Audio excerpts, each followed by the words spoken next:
Okay, so I'm Nathan Watts. I'm a cellist living in Frankfurt am Main, and I'm here with Jeffrey Mumford, composer. He's taught at the Washington Conservatory of Music, served as artist in residence at Bowling Green State University, and served as the assistant professor of composition and composer in residence at the Oberlin College of Music.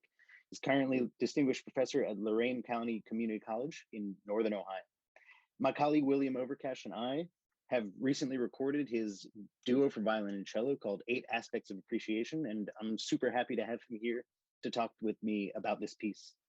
Thank you for being here. Thank you for inviting me. Thank you. Yeah. I know that you wrote this piece in 2012, but in this time, I feel like appreciation and gratitude and these type of things are actually super important in like mental well-being. And I've been thinking a lot about this in my own life and how to kind of cultivate that. And I'm just curious how you came to this, to writing this piece about appreciation, or was it, yeah, how did you come to that actually? Well, it's an enlargement of a piece I have for violin and viola. And it was written in the context of having a residency at the National Gallery of Art back in 2013. And I was working with Miranda Cookson and Julia Bruskin, two amazing players. I've worked with Miranda a great deal. I've written a concerto for her. We'll write another concerto for her soon. And I've written, just finished a solo piece for her. And so they gave me 3 concerts of my music, and I could curate them anywhere I wanted to. And so I wanted to definitely have a concert that features her. And so Julia did my 2 rhapsodies for cello and string orchestra, and Miranda did a number of solo pieces. And for that context, I wrote 8 aspects appreciation 2 for the 2 of them. Okay, beautiful. And did you work closely with them on actually like writing the piece, or was it quite a collaboration, or did you just write it and then they performed it? Well, as with anything, there was some give and take, but mostly Miranda knew and knows my music and knows what I do. So I pretty much presented it to her as a fait accompli. I ran things by her to see what didn't work. But what amazes me is kind of like some of the timbral changes, you know, the cello and the violin, you kind of switch them sometimes and they meld into each other, and all of a sudden you don't even really know as a listener like which instrument's actually playing what. And I love that kind of interplay of the instruments. Often with duos, you don't get this, like, you know, people are almost trying to like separate the two.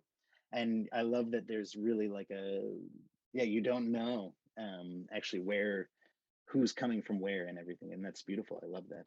Yeah. I often like to make, especially when dealing with smaller ensembles, them to sound like they're larger ensembles. When I have a number of solo pieces that exist on many levels, such that the piece can sound like there's more than one violin playing at a time, which I really like.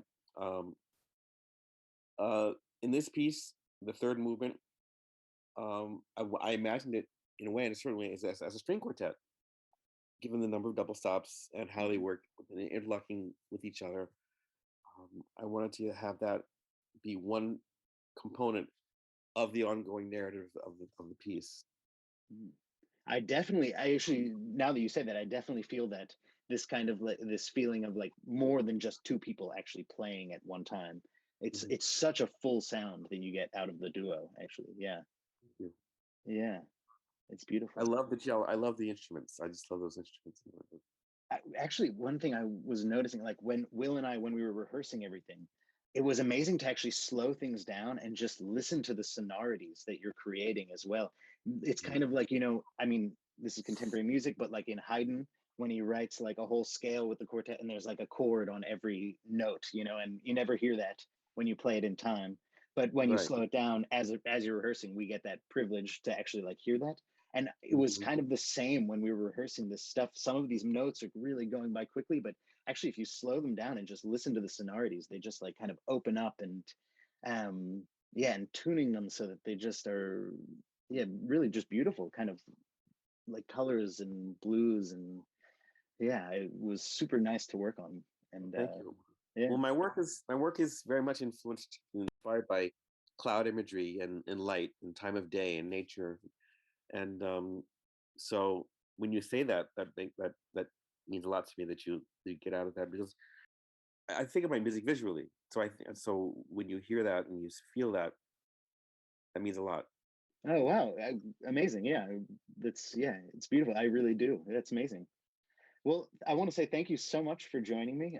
It was great to meet you and play your piece, and we plan to perform it in this area as well. We just did a recording for now because that's what we could do, but Sure. now it's in our repertoire, and we plan to continue with it.